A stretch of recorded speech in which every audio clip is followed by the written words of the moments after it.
للہ رب العالمین والعاقبۃ للمتقین الصلاۃ والسلام علی سید الانبیاء والمرسلین اما بعد فاعوذ باللہ من الشیطان الرجیم بسم اللہ الرحمن الرحیم انا نحن نزلنا الذکر وانا له لحافظون صدق اللہ مولانا العظیم ان اللہ وملائکتہ یصلون علی النبی یا ایھا الذین آمنوا صلوا علیہ وسلموا تسلیما الصلاۃ والسلام علیک یا سیدی یا رسول اللہ وعلی آلک واصحابک یا سیدی یا حبیب اللہ الصلاۃ والسلام علیک یا سیدی یا رحمۃ للعالمین وعلی آلک واصحابک یا سیدی یا خاتم النبیین۔ حمد و صلوات کے بعد اللہ کریم نے اپنی لاریب کتاب قرآن مجید کے اندر ارشاد فرمایا انا نحن نزلنا الذکر وانا لہ لحافظون، بے شک ہم نے قرآن مجید کو نازل کیا اور ہم اس کے ہی محافظ ہیں۔ قرآن مجید میں اللہ کریم نے ارشاد فرمایا وما خلقت الجن والانس الا لیعبدون، کہ میں نے جنوں اور انسانوں کو اپنی عبادت کے لیے پیدا کیا۔ تو انسان کی تخلیق کا مقصد اللہ تبارک و تعالیٰ کی عبادت ہے، اللہ تبارک و تعالیٰ کا ذکر ہے، اللہ تبارک و تعالیٰ کو یاد کرنا ہے، اللہ رب العزت کی عبادت ہے۔ قرآن مجید میں اللہ نے ارشاد فرمایا یا ایھا الناس اعبدوا ربکم الذی خلقکم والذین من قبلکم لعلکم تتقون، اے لوگوں اپنے رب کی عبادت کرو جس نے تمہیں اور تم سے پہلوں کو پیدا کیا، لعلکم تتقون، تاکہ تم نیک بن جاؤ۔ رسول کریم صلی اللہ علیہ وآلہ وسلم فرماتے ہیں کہ میری امت کی افضل عبادت وہ قرآن مجید کی تلاوت ہے۔ تو قرآن مجید میں اللہ نے ارشاد فرمایا وما خلقت الجن والانس الا لیعبدون، کہ جنوں اور انسانوں کو میں نے اپنی عبادت کے لیے بنایا۔ تو رسول کریم علیہ السلام فرماتے ہیں کہ میری امت کی افضل عبادت وہ قرآن مجید کی تلاوت ہے۔ رسول کریم علیہ السلام فرماتے ہیں خیرکم من تعلم القرآن وعلمہ، رسول کریم علیہ السلام فرماتے ہیں کہ تم میں سے بہترین وہ ہے جو قرآن سیکھے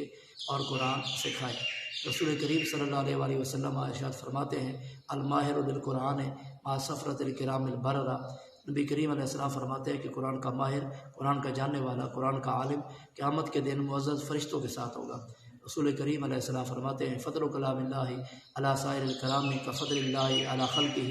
کہ اللہ کے کلام کو تمام کلاموں پر اس طرح فضیلت حاصل ہے جس طرح اللہ تعالیٰ کو تمام مخلوقات پر فضیلت حاصل ہے۔ رسول کریم صلی اللہ تعالیٰ علیہ وآلہ وسلم ارشاد فرماتے ہیں اذا احب احدکم ان یحدث ربہ فلیقرأ القرآن، نبی کریم علیہ السلام فرماتے ہیں جو تم میں سے یہ پسند کرے کہ وہ اپنے رب سے کلام کرے۔ اللہ اکبر، کتنی خوب بات ہے۔ کریم آقا علیہ السلام فرماتے ہیں اذا احب احدکم ان یحدث ربہ فلیقرأ القرآن، جب تم میں سے کوئی شخص یہ پسند کرے کہ وہ اپنے رب سے کلام کرے، فرمایا اسے چاہیے کہ وہ قرآن مجید کی تلاوت کرے۔ رسول کریم علیہ السلام نے فرمایا کہ من قرأ القرآن وعمل بما فیہ البس والداہ تاج یوم القیامہ لہ احسن من ضوء الشمس، نبی کریم علیہ السلام نے فرمایا جس نے قرآن پڑھا اور قرآن مجید پر عمل کیا، جس نے قرآن مجید حفظ کیا اور جو قرآن مجید کی تعلیمات ہیں اس پر عمل کیا، قیامت کے دن جب اس کے والدین آئیں گے ان کے سروں پر تاج رکھا جائے گا، البس والداہ تاج یوم القیامہ، حافظ قرآن کے والدین کے سروں پر تاج رکھا جائے گا جس کی روشنی سورج سے بھی زیادہ ہوگی۔ رسول کریم صلی اللہ علیہ وآلہ وسلم فرماتے ہیں جناب حضرت ابو ہریرہ رضی اللہ تعالیٰ عنہ سے روایت ہے کہ بلا شبہ اللہ کریم نے آسمان اور زمین کو پیدا کرنے سے 1000 سال پہلے اللہ تعالیٰ نے سورۃ طٰہٰ اور سورۃ یاسین پڑھی۔ جب فرشتوں نے قرآن مجید سنا تو انہوں نے کہا اس امت کو بشارت ہو جس پر یہ قرآن نازل ہوگا، اور اس امت کو بشارت ہو جن کے سینوں میں یہ قرآن مجید اترے گا،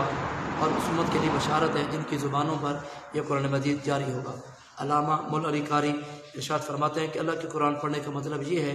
کہ اس نے اللہ تعالیٰ نے اپنے کلام کو ظاہر فرمایا اور اس کی تلاوت کا ثواب بیان کیا۔ رسول کریم علیہ السلام ارشاد فرماتے ہیں جس نے قرآن مجید کے ایک حرف کی تلاوت کی اللہ کریم اس کے بدلے میں ایک نیکی عطا فرماتا ہے اور اس کا اجر 10 گنا فرماتا ہے، اللہ تعالیٰ اس کا اجر 10 گنا فرماتا ہے۔ تو رسول کریم علیہ السلام فرماتے ہیں کہ لا اقول الف لام میم حرف بل الف حرف ولام حرف ومیم حرف، رسول کریم علیہ السلام فرماتے ہیں کہ جس شخص نے قرآن مجید کے ایک حرف کی تلاوت کی اللہ کریم اس کے بدلے میں اسے 10 نیکی عطا فرماتے ہیں۔ تو حضور علیہ السلام نے فرمایا میں یہ نہیں کہتا الف لام میم ایک حرف ہے، بل الف حرف ولام حرف ومیم حرف، حضور علیہ السلام فرماتے الف علیحدہ حرف ہے اور لام علیحدہ حرف ہے اور میم علیحدہ حرف ہے۔ رسول کریم صلی اللہ تعالیٰ علیہ وآلہ وسلم ارشاد فرماتے ہیں الصیام والقرآن فیشفعان للعبد،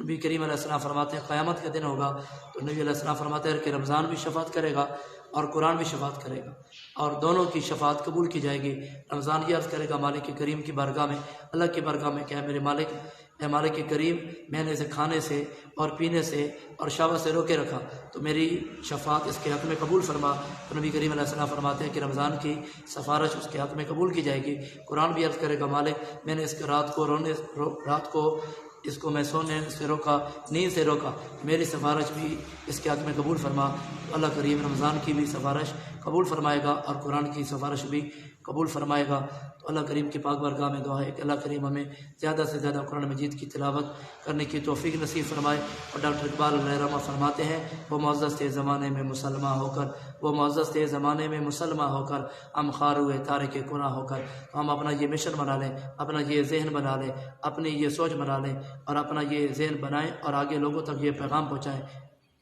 کہ آفاق کے ہر گوشے میں قرآن سنا کے دم لینا، آفاق کے ہر گوشے میں قرآن سنا کے دم لینا، اب رکنا نہیں، اب تھمنا نہیں، فردوس میں جا کے دم لینا۔